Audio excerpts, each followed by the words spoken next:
Hola, ¿qué tal? Bienvenidos una vez más a otro video sobre esa secuencia de Kotlin. En esta oportunidad vamos a empezar a trabajar con los operadores aritméticos, los operadores unarios, donde se manejan los incrementos y decrementos postfijo o prefijo. Y les voy a mostrar cómo trabajar con una cadena de texto sin formato, que va a ser algo muy útil dependiendo de lo que nosotros vamos a necesitar. Para estos videos voy a empezar a utilizar el otro editor online que mencioné en el video de introducción a Kotlin, pero ustedes pueden utilizar el que quieran, el que les parezca más cómodo. Yo voy a utilizar este simplemente como para verificarlo y como para que ustedes tengan otra alternativa.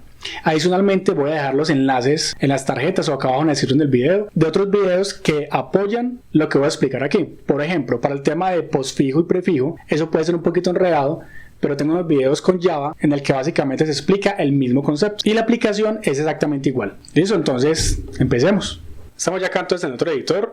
Por default acá nos aparece el enlace para que carguemos a el editor, digamos ya oficial que recomienda la página, pero en este digamos que estamos trabajando bien y es otra alternativa que podemos tener. Listo, acá ustedes van a encontrar algunos archivos .kt, que es la clase de Kotlin, con código ya definido, y eso les va a ayudar digamos que a estudiar o practicar básicamente el lenguaje al ver los ejemplos que tenemos. Y por aquí yo puedo darle full screen para que agrande la pantalla, puedo darle exit y yo voy a agrandar este código para poder visualizar mejor, y por acá se ve dónde está la consola y esto es lo que vamos a utilizar. Como les digo, ya depende de ustedes.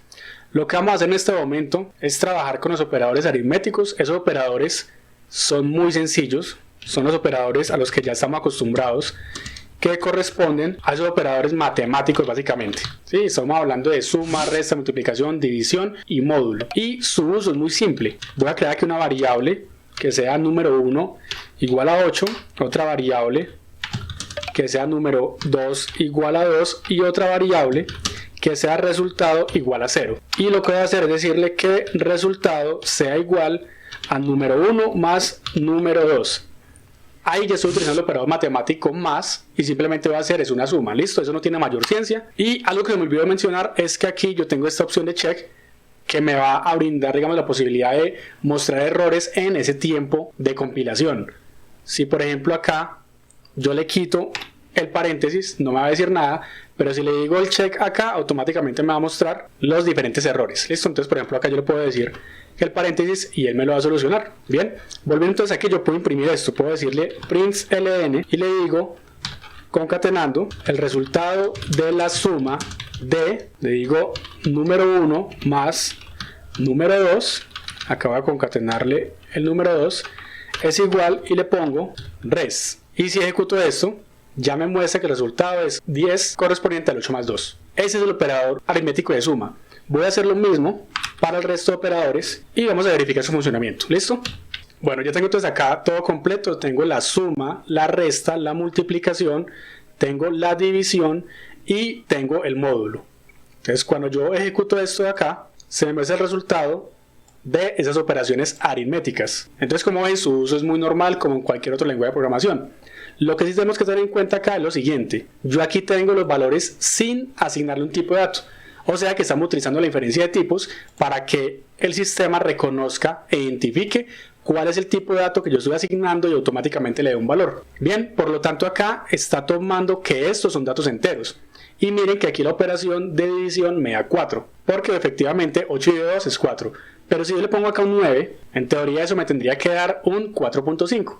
Pero al hacer inferencia de tipos me está dando que el resultado es 4 porque está tomando la parte entera, ya que res también es tipo de dato entero. ¿Sí? Es como si aquí le hubiéramos dicho esto.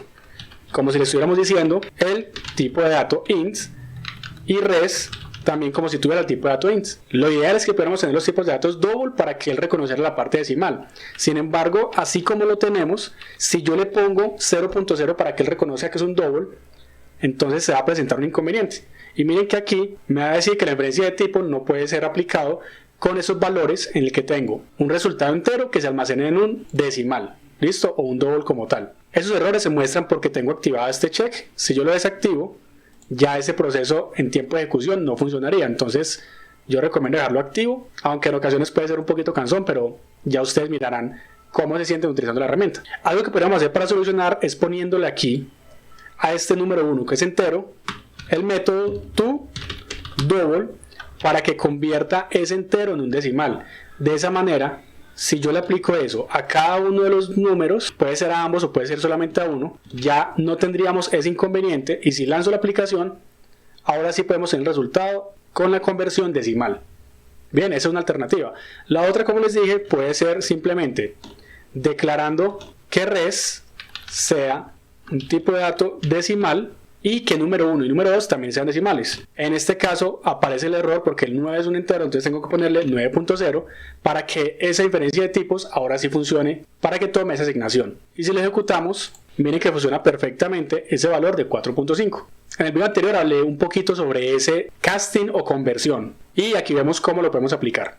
Aquí también podemos ver que nos sale una advertencia. Acá nos están diciendo que estamos inicializando a res, pero es redundante, ya que por defecto esa variable se inicializa con 0.0. Entonces no es necesario volverla a inicializar. Y listo, ya tenemos entonces finalizado el uso de los operadores aritméticos. Con eso ya tendríamos lo necesario para empezar a solucionar un algoritmo secuencial. Entonces lo que voy a hacer aquí es borrar toda esta parte y voy a hacer un algoritmo sencillo. Voy a poner aquí double, voy a poner 2.0 y voy a crear otro número, número 3, y digámoslo automáticamente que sea 3.0. Y voy a hacer uso de la inferencia de tipos para no determinar qué tipo de dato es. Bien, y acá voy a decirle que no va a ser res, sino que va a ser prom, y simplemente voy a decir acá que puedo hacer el promedio de esos números. Entonces diré número 1 más número 2 más número 3 dividido 3, y ya tendría un algoritmo secuencial de cálculo de promedio.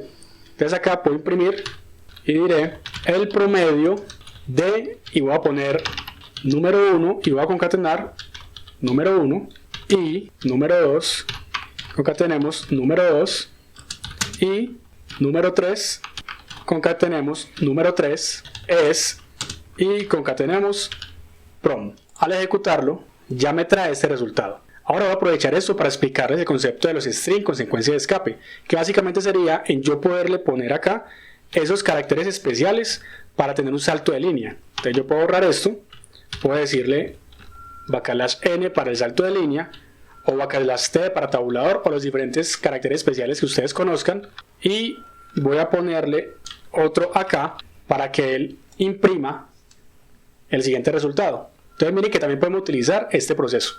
Si ustedes quieren también utilizar variables para presentarlos como una cadena de string, se podría hacer perfectamente. Podríamos decir var cadena igual, y acá escribir, por ejemplo, el promedio de, y poner el carácter especial, y luego decirle cadena más igual, y empezar a concatenar tal como lo venimos haciendo con Java o con otro lenguaje de programación, y sería básicamente esto mismo. Y así sucesivamente con el resto de cadenas que vamos a concatenar. Entonces copiamos esto aquí, este sería acá, aquí sería el 3, número 3, y aquí sería el promedio igual a prom. Listo, entonces ya no necesitaríamos hacer esto de acá, sino que solamente imprimimos nuestra cadena, ejecutamos y veamos que se tiene el mismo resultado. Pero adicionalmente a esto, Kotlin nos brinda la posibilidad de tener este mismo resultado de una forma mucho más fácil, sin necesidad de hacer esta concatenación con una variable, ni preocuparnos por ponerle más igual, ni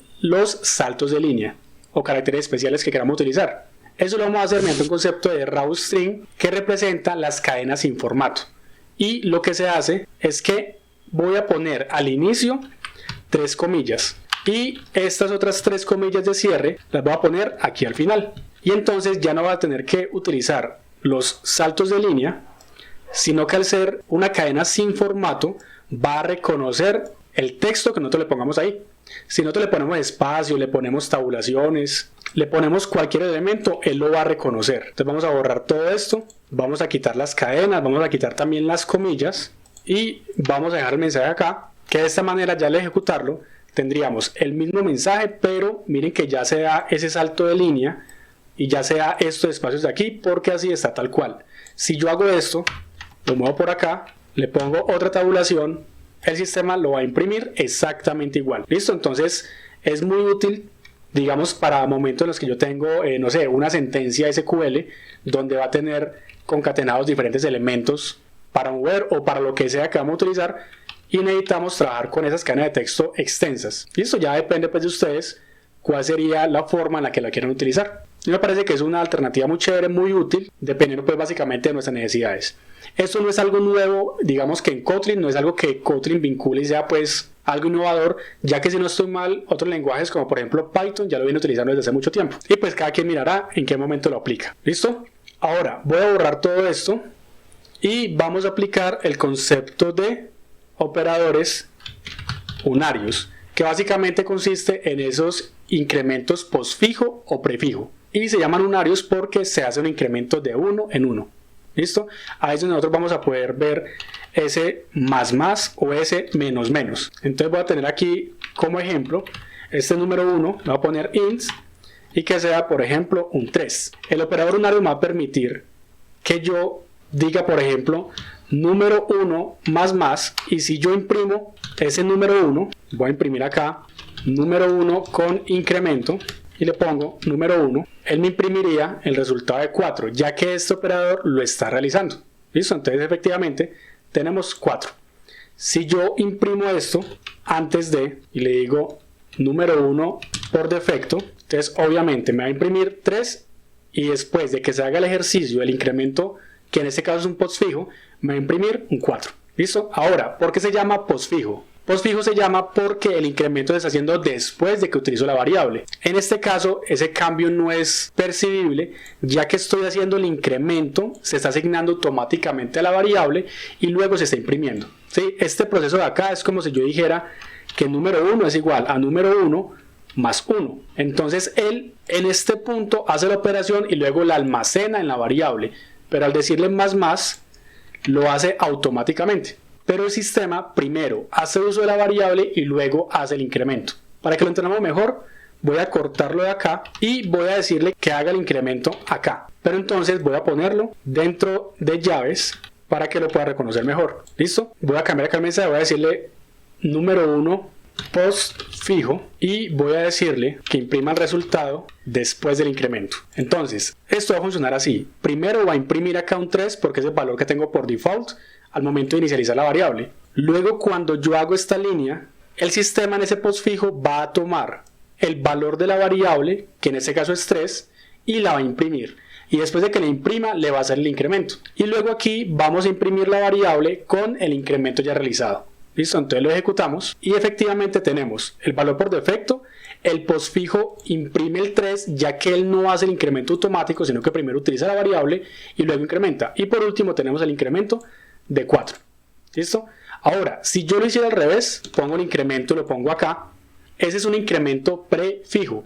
Quiere decir que él primero incrementa la variable, la asigna y después la utiliza. Por lo tanto, cuando yo ejecute me va a imprimir 3, luego me va a imprimir 4 y obviamente me va a imprimir ya luego ese resultado de 4 que es el definitivo.